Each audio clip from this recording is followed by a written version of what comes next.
Hello अस्सलाम वालेकुम, welcome to my YouTube channel joy with Junaid के साथ आप लोगों को बहुत खुशामदीद कहता हूँ। सॉरी मेरे भाइयों, काफी दिन बाद मैं वीडियो अपलोड कर रहा हूँ क्योंकि एकदम मौसम चेंज हुआ है, नजला जुकाम लगा रहा है। कुछ वजूहात थी, टेंशनें भी एक दो गुजरी हैं। मेरी सबसे छोटी वाली बेटी है, वो सीढ़ियों से गिर चुकी थी, उसको फिर मैंने हॉस्पिटल पहुंचाया। हॉस्पिटल के बाद मैं आपको उसकी छोटी सी तस्वीर भी शेयर कर दूंगा। तो बस बहुत पिछले वीक से मतलब टेंशनें मेरे सर पे गुजरी हैं और ना पूछें। अब फंक्शन भी स्टार्ट हो गए हैं, अल्लाह करे कि बस काम रोजगार लगा रहे, काम रोजगार सबका लगा रहे। तो बस इसी वजूहात की वजह से थोड़ा सा बिजी था, बिल्कुल दिल नहीं कर रहा था वीडियो बनाने को। आज मैंने कहा कि सोचो, मैंने सोचा कि चले आज मैं एक वीडियो बनाता हूं। अभी भी मुझे नजला लगा हुआ है, फ्लू वगैरह लगा हुआ है और मेरा नजला मैंने पहले भी बताया कि 40 दिन तक होता है, दवाइयां भी खा लूं तो खत्म नहीं होता। एनीवे, एक भाई ने कमेंट किया हुआ था, यहाँ पे कमेंट आ गया। उन्होंने तकरीबन 3 से 4 सवालात मुझसे पूछे, तो वो सवालात के जवाब मैं अब इस वीडियो में आपको देने लगा हूं। तो उन्होंने पहला सवाल मुझसे पूछा था कि जुनैद भाई, रेडिएटर आपने मतलब रेडिएटर जो है वो कब चेंज करना चाहिए? यार, इस पे मैं आपको आंसर दे रहा हूं। देखिए, रेडिएटर कब चेंज करना चाहिए ये नहीं है कि बस आपने रेडिएटर आपका अच्छी क्वालिटी का ओरिजिनल लगा हुआ है तो रेडिएटर को आप ऐसे चेंज नहीं करो कि बस आपने साल चलाया और चेंज कर दिया। रेडिएटर है भाई, 5-5, 6-6 साल चलता रहता है। ऐसा नहीं है कि बस आपने बस एक चीज यूज की है और बस मतलब एकदम आप उसको चेंज कर दो। नहीं, ऐसा बिल्कुल भी नहीं है। देखें, रेडिएटर को मेरे भाइयों आप अच्छे से साफ किया करें। आप लोग मुझसे सवाल करते हो भाई मैं कूलेंट डाल लूं साफ हो जाएगा। कूलेंट ठीक है, कूलेंट थोड़ी बहुत आपकी सफाई कर देगा, मगर कूलेंट सफाई के लिए नहीं होता मेरे भाइयों। कूलेंट जो है वो आपको बस सिर्फ गाड़ी के टेम्परेचर को ठंडा रखने के लिए होता है, ठीक है। देखिए, अगर इन केस वीडियो थोड़ी सी लंबी जाएगी क्योंकि मैंने सारे सवालात के जवाब देने तो है ना उस बंदे को, ठीक है, इसमें आपका भी फायदा है। तो रेडिएटर जो है, आप तकरीबन रेडिएटर को 6 महीने, अगर आपकी गाड़ी बहुत चलती है, आप 6 महीने में तो रेडिएटर की सफाई करवाएं ही करवाएं। अगर 6 महीने में नहीं करते तो चलो मेरे भाई वो साल बाद कर लो यार। आजकल साल तो आंखें बंद करो गुजर जाता है। अगर आपकी गाड़ी इतनी नहीं चलती ना तो बस आप तकरीबन साल बाद करो। और अगर रेगुलर बेस पे गाड़ी चलती है और आप अपनी गाड़ी में रेडिएटर की सफाई भी नहीं रखते हो तो जाहिर सी बात है रेडिएटर तो फिर खराब होगा। फिर तो वो कहेगा कि मुझे चेंज कर दो भाई, अब मुझसे और काम मत लो। तो रेडिएटर को मेरे भाई टाइम टू टाइम साफ रखें। उसमें आप पानी की जगह कूलेंट डालें ताकि आपका जंग ना बने। और अगर मेरी तरह यूज कर रहे हो भाई, मेरा तो साफ सी बात है, मेरा नया रेडिएटर है, साल हो चुका है उसको, मैं उसकी फिर भी मैंने आपके सामने सफाई की है। कितनी दफा मैंने उसकी खुद ही पानी निकाल के मैं साफ कर लेता हूं, फिर नया कूलेंट वगैरह मैं डाल लेता हूं। तो रेडिएटर मेरा बिल्कुल A1 है अल्हम्दुलिल्लाह, ठीक है। तो रेडिएटर मेरे भाइयों ऐसे कोई नहीं है कि बस आपने रेडिएटर को हर वक्त चेंज किया। गाड़ी की एक बड़ी आइटम है भाई, पूरी गाड़ी उसके ऊपर होती है। अगर आपके पास ज्यादा पैसे हैं तो आप चेंज कर सकते हो, मगर अच्छी क्वालिटी का लगा के, ठीक है। ये मेरा आंसर हो गया इसका एक का। अच्छा मेरे भाइयों, तो दूसरा उनका सवाल ये था कि जब रेडिएटर में पानी कम होता है तो ऑटो फैन क्यों नहीं चलता? मेरे भाई, ऑटो फैन का ताल्लुक रेडिएटर में पानी कम होने की वजूहात नहीं है।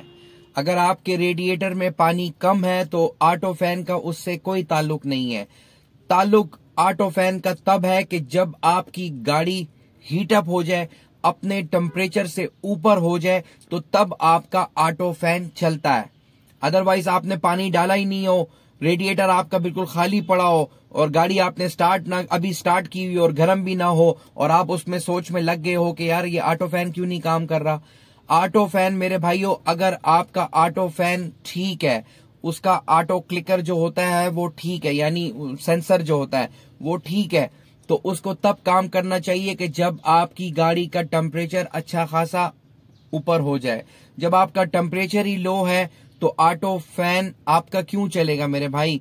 और दूसरी बात यह कि पानी चेक किया करें, रेडिएटर में पानी क्यों कम हो रहा है, क्या वजूहात है। पाइप कोई लीक है, रेडिएटर की जो सांसें हैं, नसें हैं जिसमें नालियां बनी है वो खराब है, गंदी हुई है, पानी सर्कुलेट नहीं करता, या पानी आपका कम क्यों हो रहा है, सुखा रहा है पानी, कहीं ना कहीं आपका कोई पाइप ऐसा लूज है जिसकी वजह से वो लीक हो रहा है पानी और पानी को खुश्क करके खत्म कर रहा है। ठीक है, इस चीज को चेक करवाएं आप। और रेडिएटर में फैन तब चलता है कि जब आपकी गाड़ी का टेम्परेचर अच्छा खासा ऊपर हो जाए, तब ऑटो फैन चलेगा।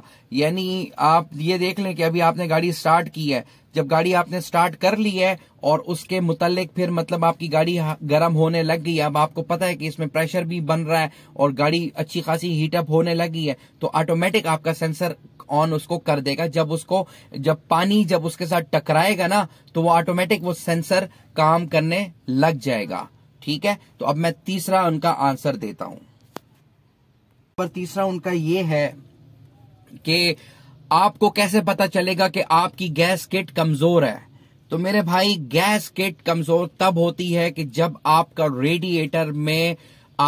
रेडिएटर जब बार बार पानी को गर्म कर रहा है, ठीक है, और फैन भी काम कर रहा है, पानी भी बहुत गर्म हो रहा है और आपके बबल्स बन के ऊपर की तरफ फुहारे मार रहे हैं।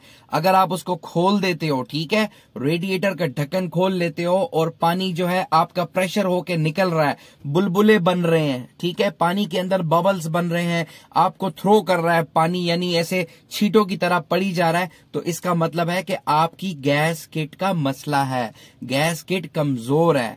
गैस किट को आपने चेंज अगर करना होगा तो मेरे भाई कम से कम 6-7 हजार रुपए का खर्चा अपने जहन में रख लो। ठीक है, मेरे साथ एक दफा गैस किट का मसला मैंने कई वीडियो में शो किया है कि मेरे साथ हुआ था, वो भी मैं कोहाट जा रहा था तो मैं पानी डालना भूल गया था, तो रास्ते में खुश्क हो गया। दूसरी दफा जब मैंने डाला तो बस वो उसने गैस किट मेरी उड़ा दी थी।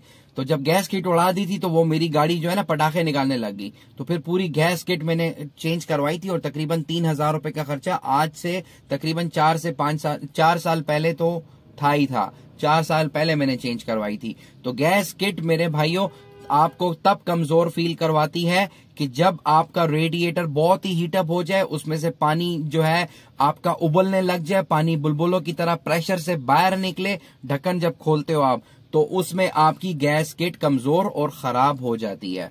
ये सवाल आपका हो गया। और लास्ट सवाल मेरा ख्याल है आपने मुझे कहा था कि अच्छा जी, तो मेरे भाइयों उन्होंने ये कहा है कि क्या रिले लगाने से डायरेक्ट फैन की जो चलता है उससे तो क्या बैटरी पे असर पड़ता है? मेरे भाइयों, मेरा डायरेक्ट फैन है, ठीक है, मेरा ऑटो फैन नहीं है और मेरे पास रिले भी लगा हुआ है। मैंने रिले लगाया था, अपनी लाइट्स के लिए लगाया था। रिले देखें आपकी करंट को बढ़ाता है, ठीक है, पीछे से अपने जो उसके जो वोल्टेज होते हैं वो नॉर्मली कंज्यूम करता है, मगर वो आगे जो है रिले करंट को ज्यादा करता है। ठीक है, तो बैटरी के साथ अगर डायरेक्ट आपने बैटरी के साथ रिले को लगाया हुआ है तो तब तो बैटरी पे असर पड़ता है, मगर एक अपने सिस्टम के साथ एक तरीकेकार, मतलब जो उसका सिस्टम है रिले लगा के आपने सेटिंग की हुई है, तो उस पे मतलब असर इतना नहीं पड़ता। फिर भी मेरे भाइयों, अगर मैं गलत बोल रहा हूं या मेरी समझ से बाहर होगी, क्योंकि ये अब इलेक्ट्रीशियन का काम आ गया, ये मेरा काम नहीं है, मगर जहां तक मेरे अपनी गाड़ी में सिस्टम किया है तो मैं उसके ऊपर आपको बता रहा हूं कि मेरी बैटरी अल्हम्दुलिल्लाह आराम से 2 से 2.5 साल 3 साल निकालती है, क्योंकि मेरे पास गाड़ी में साउंड सिस्टम भी लगा हुआ है। फिर गाड़ी में मैंने थोड़ी बहुत डेकोरेशन लाइटें भी लगाई हुई हैं। फिर आजकल आपको पता है बैटरी जेल लगाओ तो वो भी बस आपको 1-2 साल तक निकाल देगी, ज्यादा से ज्यादा 2.5 साल निकाल देगी। या फिर आप मतलब रेगुलर बेस पे अपनी गाड़ी चलाते हो तो वो आपका काम करती रहती है। ठीक है मेरे भाइयों, तो अगर मेरे से फिर भी कोई मिस्टेक हो रही हो तो आप इलेक्ट्रीशियन से जरूर इस बारे में पूछ लेना। मैंने अपने लाइट सिस्टम किया हुआ था और लाइट सिस्टम के लिए रिले लगाया था, तो उसने मुझे यही कहा था कि इससे करंट ज्यादा हो गई है। और हाँ, जब मैंने फ्यूज का सिस्टम एक दफा ठीक करवाया था तो मेरा फैन बड़ा स्लो चलता था। जब मैंने रिले लगा लिया फ्यूज के लिए तो उससे मेरे फैन की हवा भी तेज होगी और उस पर मतलब कोई भी बैटरी का तो असर नहीं पड़ा। उस बात को भी तकरीबन 1.5 साल हो चुका है। तो मेरे भाइयों, अगर कोई भी छोटी सी मिस्टेक मुझसे हो गई हो, अगर मैं गलत बता भी रहा हूं मतलब इस चीज के बारे में, तो इलेक्ट्रीशियन से आप लाजमी पूछ लेना। और रेडिएटर के मुतालिक भाई साफ सी बात है, 6-7 साल मेरी गाड़ी को हो गए हैं। अल्हम्दुलिल्लाह मैंने अपनी गाड़ी रखी हुई है। इतना मैं टेक्निकल बंदा हूं और मेरा अल्हम्दुलिल्लाह इतना एक्सपीरियंस हो गया कि इन चीजों को मैंने खुद ही सीख लिया है। करता भले मैं जो भी हूं मैं थोड़ा बहुत खुद कर लेता हूं, मगर जो चीज मैकेनिक की होती है वो मैं मैकेनिक से करवाता हूं। जो चीज इलेक्ट्रिशियन का काम होता है वो मैं इलेक्ट्रिशियन को करवाता हूं। आपके सामने वीडियो भी बनाता हूं, आपके सामने पैसे भी देता हूं, सारा कुछ आपको डिटेल में मैं समझाता हूं। तो ये मेरे जो भाई थे उन्होंने बड़ा अच्छा सवाल किया।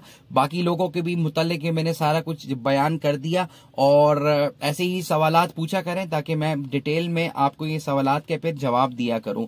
तो थैंक यू सो मच। अपना बहुत ख्याल रखें। जॉय विद जुनैद को सब्सक्राइब करें, मेरे हर आने वाली वीडियो को लाइक करें, शेयर करें और मुझे भाई दुआओं में याद रखें। आजकल आपका भाई बहुत टेंशन्स में है, तो बस अल्लाह करे कि ये टेंशन्स मेरे सर के ऊपर से दूर हो और आसानियां अल्लाह पाक फरमाए।